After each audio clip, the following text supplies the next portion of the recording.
So today I'm here with episode 4 of my FC 26 career mode with Norwich City. And today the first game of the episode is against Wrexham. And this is the team I'm going with for this game. Got a few changes because got a few tired players. So coming into the starting lineup are Ben Cresceni, Pelle Matson, Amanko Forsen and Oscar Shortau. And in the last episode someone suggested that I put all the AI sliders up to 90 so that the AI might actually create chances. So that's what I've done. So let's see if this improves the AI at all. But anyway, let's get into this game against Wrexham and hope for a winning start to the episode. It's a shot from outside the box there, and it's drifted wide. Shortau with an interception there. Can play it down the line to Forsen. Going to whip a ball into Sargent. It's a good ball. Sargent with the header. It's been saved with the feet by the keeper. Cresceni's robbed of the ball there. Darling's been done as well. Now there's a 1-on-2 with Medic and the two Wrexham players. They have that shot and it's into the top corner. That's a great finish. And that is 1-0 to Wrexham after just over half an hour. And they have been the better team here, so can't complain with that too much. Medic has to come across, but can't get close enough to him. And that's a really good finish from the Wrexham player. I think it's Ryan Hardy, and I had a graphic earlier in the game saying that he is the top scorer in the league so far. 6 goals and 6 appearances, yeah. So he's definitely in form at the minute. Gonna play up to Shortau here. I need someone making a run through. Going to play it into Matson. It's a good ball. Now Matson can play it across to Sargent. Sargent with the strike and Ward with the save. And that is half-time here. And we are losing 1-0 to Wrexham. And they have been the better team, I think. So it's not undeserved. But we're still in the game. So just got to grab a goal or two in the second half. That looked like a good challenge from McLean there. But apparently it wasn't. And Wrexham are going to have a free kick now in a good position. McLean got booked for that, and they've had that shot from the free kick, and it is blocked by the wall. Corner now. Forsen can't get to that, but Kovacevic catches it easily. Want Kvistgaarden running ahead of Stacey here. Going to give it up to Shortau and try and play it down the line to Kvistgaarden. And Stacey's running on the outside of him. Going to play it up to Stacey. Give it to Shortau here. Why has that gone to Sargent? I've literally aimed that at Shortau. But Sargent has managed to win it back. Get it back through to Sargent here. That's great play. And Sargent can't finish it. That was really good play between Shortau and Sargent there. And Matson can make that tackle there. We get Shortau running ahead of Kvistgaarden here. Get it back to Kvistgaarden. The passing is so slow though for some reason. McLean can't make that challenge there. Now they can pass it forward. Darling's got a chance to block that shot there, and he does. And then Cresceni makes a good challenge. Ball up to Shortau there. It's not a great touch from him, but I got the ball up to Sargent. And he's got Kenny McLean of all people running ahead of him. That's a poor challenge on Sargent, but McLean has Forsen running ahead of him. Going to give the ball to Sargent here. Now play it back to Forsen. That's nice play between them. Amanko Forsen with a chance, and he's put it wide. But now I'm going to make some subs here because I've got a few tired players. So Jurasek, Marcondes, Diallo and Topic are coming on. And McLean, Kvistgaarden, Forsen and Shortau going off. It's a good play from Wrexham there, and that's a shot, and it's gone just wide. Marcondes with the ball here. Jurasek's running on the outside of him. Going to play the ball up to Jurasek. He's got Sargent open in the box. I'm looking at him. I'm going to try and get a ball across here into Josh Sargent, and he's hit it straight at the keeper. Matson's given the ball away in a poor position there. Medic can come across and make a good challenge though, and now Jurasek has the ball. Marcondes with the ball here. Chance to play through to Sargent. It's a good pass. Sargent has to score now, and he finally does. And we finally get the equaliser after 78 minutes. It's taken long enough here, but we've finally managed to get the goal in this game that we've deserved. I think we've been the better team in the second half, and we've had a decent amount of chances, and we've finally managed to put one away. And now after that goal, I'm just going to make my final sub here. So Kellen Fisher is coming on in place of Ben Cresceni. Marcondes has just won the ball there. From the Wrexham kickoff. Can he get it through to Sargent? Sargent does get his head on it, but never going to score from there. Sargent wins the ball there. Now Diallo has it. I think it's the first time he's touched the ball since he came on. Going to play it into Sargent, and now back to Diallo. Diallo with a chance here. He's just muscled off it. And that is full time here, and that is a 1-1 draw against Wrexham. And it's a shame we couldn't get the win, but that draw means our unbeaten start continues, and the gameplay felt much better in that game. I think there's still improvements to be made, but it definitely feels better than the last episode.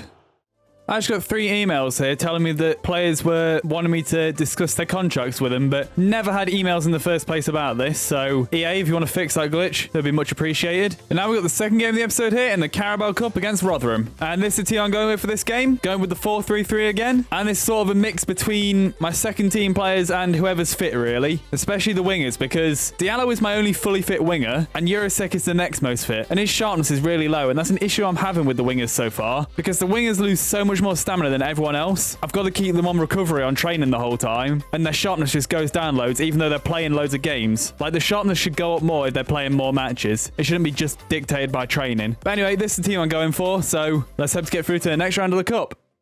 Oh, and also, yeah, I forgot to mention, Callum Graham coming in to make his debut. I left him in the youth squad for as long as possible, but because McConville was injured in that training event with Miles, he's not fit, so thought promote Graham and give him his debut. And he's been given the number 2. I need to sort that out because number 2 is not a centre-back's number.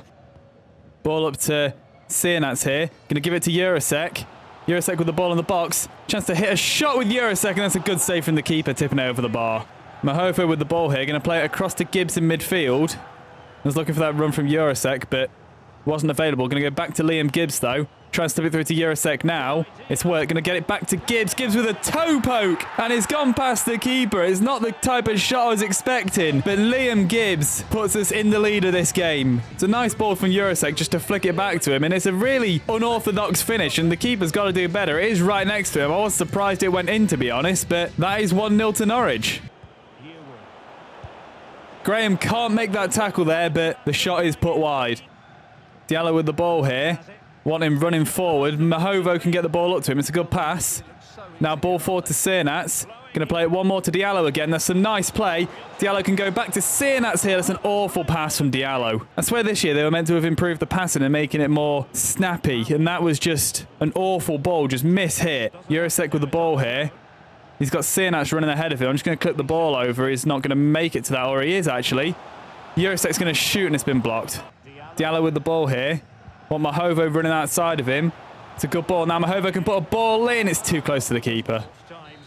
And that is half-time here, and we are winning 1-0. And I think that's fair. We have been the better team so far, so just got to continue us on to full-time. That's a poor challenge from Jacob Wright there. Probably going to be a booking, that. It's a ball into the box there. Can't get it away. That's a volley, and it's gone over the bar. Ball to Jacob Wright here. Going to play it out to Diallo. Sienats is running ahead of him, but don't think I'll get the ball to him. So going to give it back to Jacob Wright. Now I can go back through to Diallo. Going to cut inside the defender. It's good play. Diallo with a chance to shoot, and he's just been tackled at the last second. Sienats with the ball here. Diallo running through the middle. Going to give the ball to Papa Amadou Diallo. Going to hit the ball at the near post, and he's hit the side netting. Great chance for Diallo there. Tackle from Graham there. Now I can play it out wide to Jurasek. And Jurasek can run with the ball. He's got Sienats running ahead of him. Going to give it to Sienats here. Wanted Jurasek running inside there, so that Sienats had a ball to play it to back to him. But I've still got the ball on the edge of the box here. Now Diallo can play it through to Mahovo. If Mahovo makes that run, Lucian Mahovo with a chance, and he's put it wide. Great chance for the young left back there. But with an hour gone, I'm just going to make a sub here. Going to bring on McLean in place of Wright because Wright's looking a little tired and he's on a booking. Now with about 70 minutes gone, I'm going to make a few more subs here. So coming on are Makama, Forsen and Slimani. I'm going off our Gibbs, Jurasek and Sienats. Good tackle from Graham there. Topic to McLean, and now to Diallo. Up to Makama. Going to go back to Diallo. I'm looking for McLean to go out wide, and now Mahovo to go one more. Going to put a ball into the box. It's not a great ball, but it's to the back post of Forsen, who was going to struggle to score from there, I think. Didn't really want that to the back post. I've got Makama in the middle, who's massive, and he's gone for the short man at the back post. Ball to McLean there. Going to play it to Makama, and now to Diallo. Diallo has to score here, and he doesn't. And Slimani can't score on the rebound. Can Makama get to that? He can't. I've gone through the back of someone there. He's probably going to get a booking for that. But Diallo had to score there. That had to be 2-0. It's a shot from outside the box there. Grimshaw tips it over well. Last chance for Rotherham here. They put the corner in. Graham can't get it away, and it's gone just wide. And that is full time. And we are through now to, I think, the 4th round of the Carabao Cup with that win. So we're on a nice little cup run here.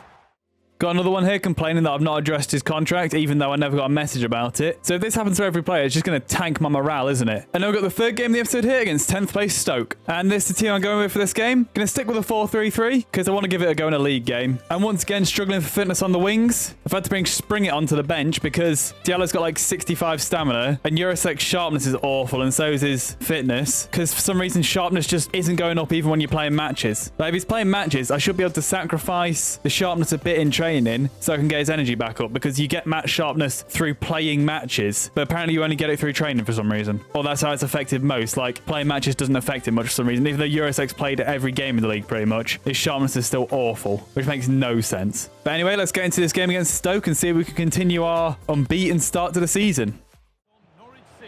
Kvistgaarden can play the ball to Schlupp here. Gonna go back to Marcondes. I'm just gonna hit a shot with Marcondes here. It's not a great effort. Good interception from Darling there. Good try and get the ball out to Forson. It's a good pass, but he's overran the dribble. I feel like dribbling this year, like, you can't do it. You just overrun it immediately. Like, you just cannot keep tight control on the dribble at all with your sprinting. It's just impossible. Kvistgaarden with the ball here. Chance to shoot for Kvistgaarden is straight at the keeper. Still yet to get his first goal in this alternate reality of this career mode. It's good interception from McLean there. Plays it up to Forson, now to Sargent. Going to go back to McLean, into Marcondes, and try and clip it through. That's meant for Sargent, but it's got to him here. Now can get it to Marcondes, now to Sargent. Going to try and play it across to Kvistgaarden. He gets there, but the keeper's saved it. I don't know how he's not scored there. He's got a massive area on the right-hand side of the goal to shoot into, and he hits it out of the keeper. Kvistgaarden makes a tackle there. Can play it through to Sargent. Sargent should score, and Sargent, with an interesting left-footed toe poke, puts it past the keeper, and that's 5 goals in 7 appearances for Sargent. And it's good play from Kvistgaarden, wins the ball, plays it through to Sargent, and the first time toe-poked left-footed finish gets way too much power on it for a finish like that, but that is 1-0, and it's definitely deserved. We have been on top so far. Stoke have the ball out wide, chance to put a ball in the box here. They don't put the cross in. They do now, though. It's a header, but it's straight at Kovacevic. Good tackle from Maatsen there. Can play it up to Sargent. Try and get it through to Kvistgaarden. Chance for his first goal, and he finally scores it. I mentioned earlier they hadn't got his goal yet, but he does now. Matthias Kvistgaarden with his first goal for Norwich in this universe, and that is 2-0. And we definitely deserve this 2-0 lead here. We have been by far and away the better team. We've been absolutely dominating Stoke here, and now we are 2-0 up. They got a chance to put the ball in the box, Stoke do. They put a ball across. Now a chance to shoot, and they do, and it's off the post. Could have been 2-1 there. But now that is half-time here, and we do go into the break with a 2-0 lead. Could have been a 2-1 lead if Stoke would have scored that chance right near the end of the half, but just hit the outside of the post. So we do keep our clean sheet so far.